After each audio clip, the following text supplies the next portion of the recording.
People can get very boring very quickly, particularly if you can't have a conversation with them about subjects that interest you. And so animals is a very good example. I'm not saying that you both have to be Democrats or Republicans. That's too banal and superficial. But the love of animals reaches into your character, reaches something deep inside of you. It signals something about it that's so primal, that's so connected to a child, that there's going to be a deep connection there. And it's not like you have to both love cats, which is good if that happens to be the case, but just animals in general. You love their energy. You love the fact that they're innocent in their own way. You love the fact that they're not playing games with you. You love the kind of instant love you can get from them kind of thing. And you connect to them on that level is a very, very positive sign because it goes beyond just intellectual things into something emotional and visceral. So really the emotional connections, the values that you have together are very important. Money is another one that's extremely important. So if one of you is incredibly material oriented and it's all about money as power and success and comfort, and the other isn't really into it, is into spending money, etc. A lot of people have endless fights over something like money where there's no convergence there. And money signals a deeper value about the person. So I'm not saying there's anything wrong if money motivates you. I'm not moralizing about it because that can signal a value that maybe you grew up without it, and that feeling comfortable and feeling like you don't have to worry about something is very, very important to you. And the not being interested in money reveals something about your character. So I'm telling people you want to look at the person's character and see a kind of convergence there and something that can last.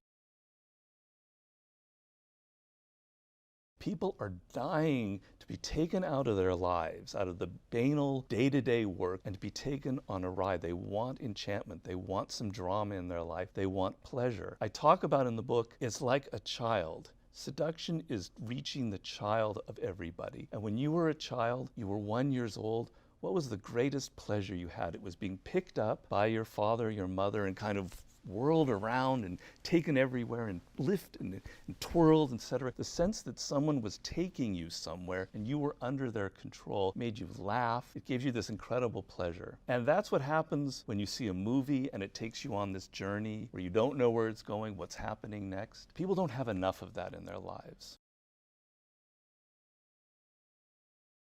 And that's sort of what I consider the icon of seduction is the siren itself, because that's where the concept came from. And that's a woman who has a very powerful sexual energy that any man can feel. It's not overt in that they're not coming on to you, but they just radiate this kind of intense physical energy. And there's an element almost of danger to them. And that's sort of what excites the man about the siren. And then the male equivalent of that is what I call the rake.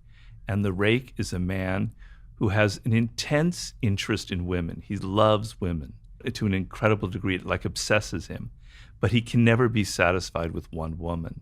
And because he so much is interested in women and he understands them so deeply, then there's the dandy. That's the kind of androgynous seducer who mixes male and female characteristics. Then there's the natural, someone who's kind of got a childlike energy. They're just so authentic. They're not faking anything. They've got that kind of innocence about them, and it's devilishly seductive. There's the coquette, is someone who blows hot and cold. They know how to play hard to get. They get your claws in you, and then they withdraw, and you go crazy, and you have to pursue them, and you're going after them. Then there's the star, which as well can be male or female. That's a person who has a kind of a distance. You know, a star is somebody that we project all of our fantasies onto. Right? We imagine that they're almost larger than life. And it's a person who knows how to be kind of blank and yet have this sort of Hollywood-like presence about them, a kind of confidence. And they become a screen in which we project all of our fantasies on. And we can think of millions of examples in pop culture, you know. And then there's the charismatic. This isn't so much a sexual seducer because not all the art of seduction is about sex. A lot of it's about social seduction, political seduction, marketing seductions. The charismatic is a man or a woman who's filled with this intense kind of confidence. And the image that I use is that there's almost like a light inside of them. You can't see, but from within it illuminates them. And it makes their eyes wide open with an energy, and it gives them this kind of animation. We have to hear everything they say. They're great orators, right? And they radiate this kind of confidence that sucks us in We feel like when we're close to them, we're getting some of their own confidence. We feed off of it.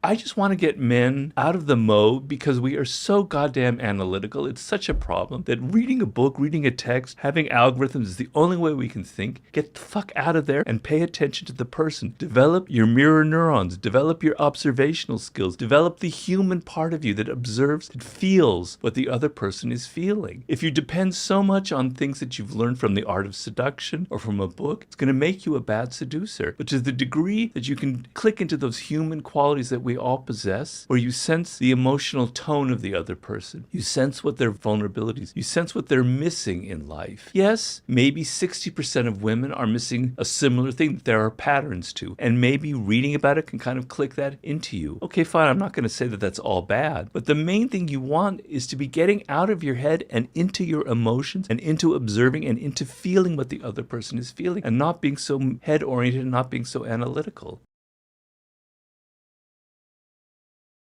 The most important thing that you need to judge a person by as far as seduction is how vulnerable they are. And I don't mean that in a negative sense of how you can torture them and make them do whatever you want. I mean in the sense of, are they open to other people? Do they have a degree of empathy?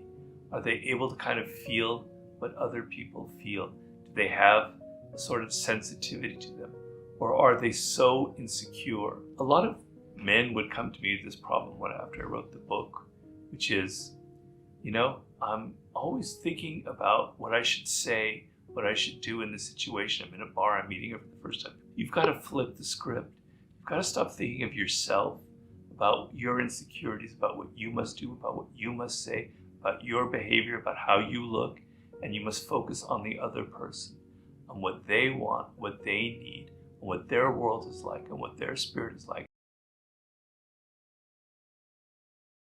First of all, there's the desire to be a seducer, which a lot of people will say, oh, I don't want that, I'm not interested in that.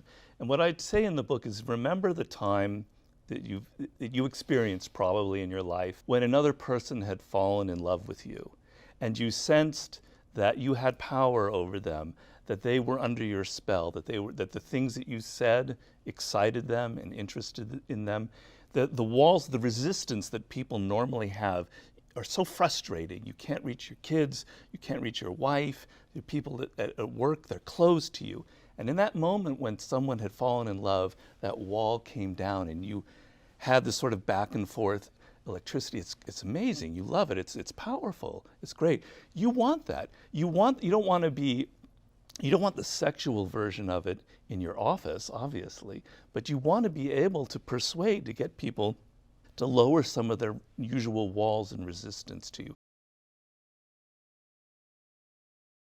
Confidence is extremely important in the realm of seduction. You can almost not go wrong with it. Yes, you can border on being insane and grandiose, but the feeling of that person is comfortable and confident and has that kind of inner force, energy that's coming up from somewhere they don't know is very powerful and very compelling.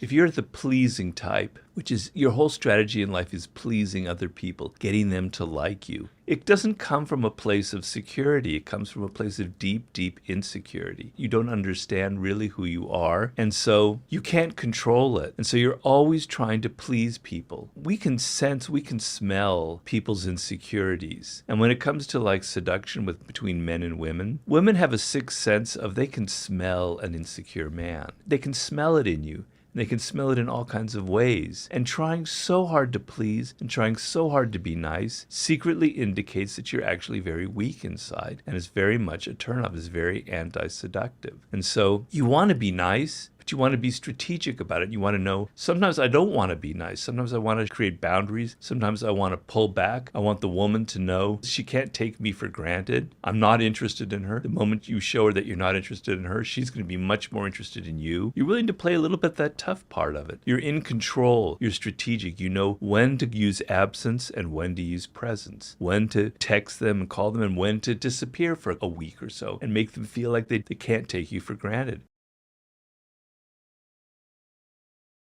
If you think about your life, you spend a lot of your life kind of being defensive. People are always trying to get something from you. Advertisers are trying to get you to buy their product. People are in your face. They want you to do this, that, and the other. And so you get defensive. You get your walls up. You don't listen. You just try and go home and not have to deal with any of this crap people are throwing at you. But then it becomes something else in your life where you're closed off to new experiences. You're closed off to something a little more emotional and profound. And so because so many people are so defensive in the world, and you feel it when you deal with them, and you know it wherever you are, they want to let go of it. They want to let go of this. They want to be tempted into something else. They want an adventure. They want to go on a ride. We live in a world where seducers actually could thrive because so many people secretly want to be taken out of their lives.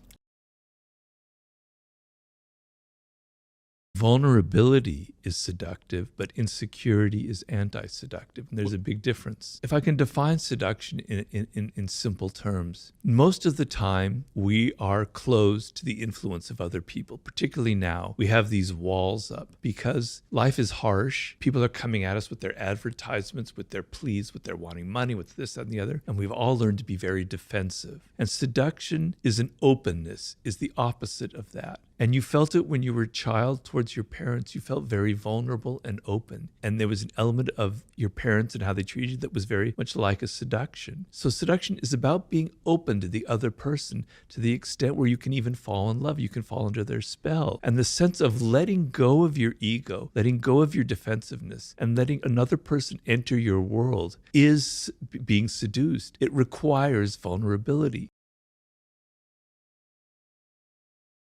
Our day-to-day lives are kind of banal, they're not interesting. And seduction is this realm where things are slightly heightened. It's not that you're being fake, it's that you're having a slight theatrical edge. So you dress differently than you would normally dress. You take someone to a place where they don't normally go to. You have some surprises. You create some kind of a little bit of theater in their life. Somebody who can't do that, who's just wants to be themselves, like, the first date, well, why don't you come over to my house, we'll have some pizza and we'll just hang out. That's just what life is normally like.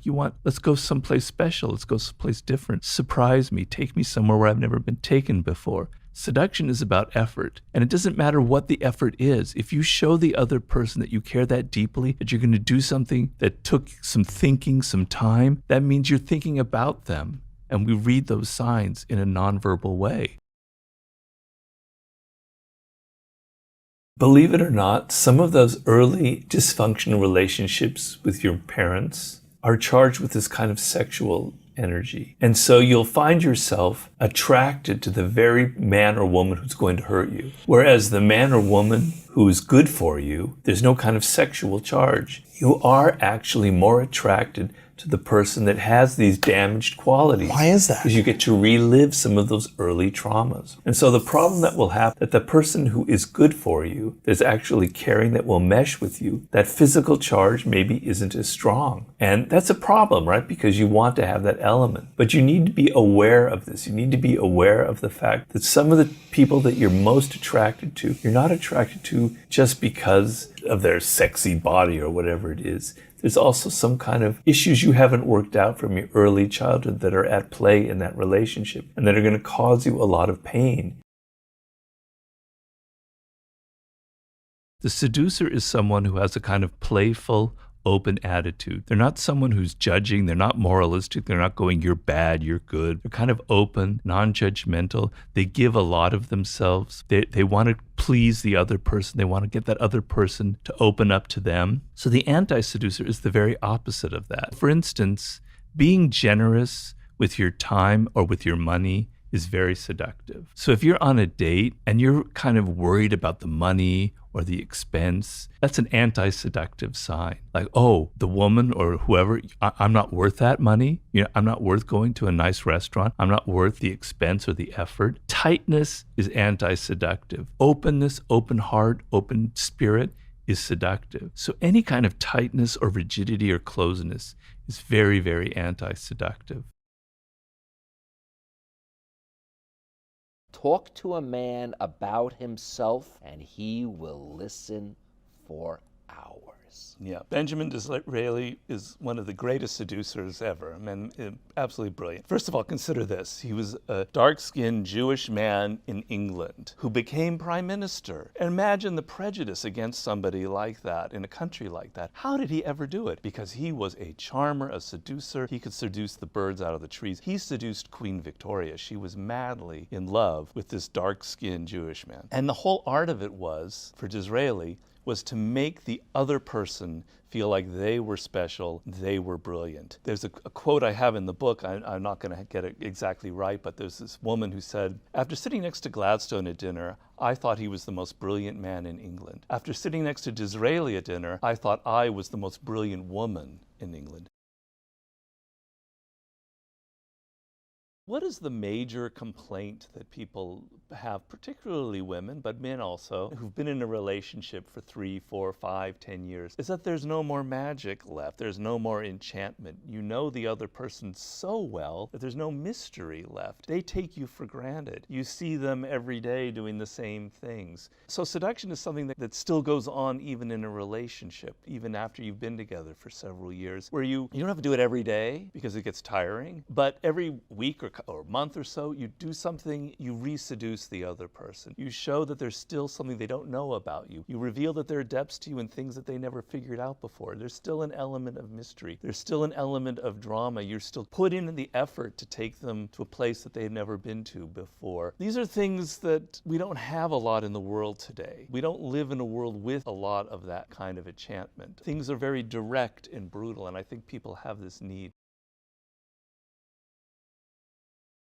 What makes for a great seducer is very simple. You are outer directed. So when you meet somebody for the first time or you're on a date, you're not having that internal monologue going, does she like me or does he like me? Am I dressed well? Am I saying stupid things? What can I do to impress them? No, you turn it off and you're outer directed and you're listening to them and you're entering their spirit and you're hearing them say things that give you idea of what they're missing in life, of what they want, of what their needs are, of what makes them an individual. You're absorbing it, you're entering into their spirit, and then you can reflect it back to them. You can give them gifts, you can take them to places that show that you're attentive to them. Because if you look at how we are in our day-to-day life, normally people never pay us attention. They're always so self-absorbed, they're never thinking about us. The times where you get the sense that people are actually interested in who you are as an individual is pretty rare. If you give that feeling to someone, it's incredibly powerful because we all want to be validated, we all want to be recognized.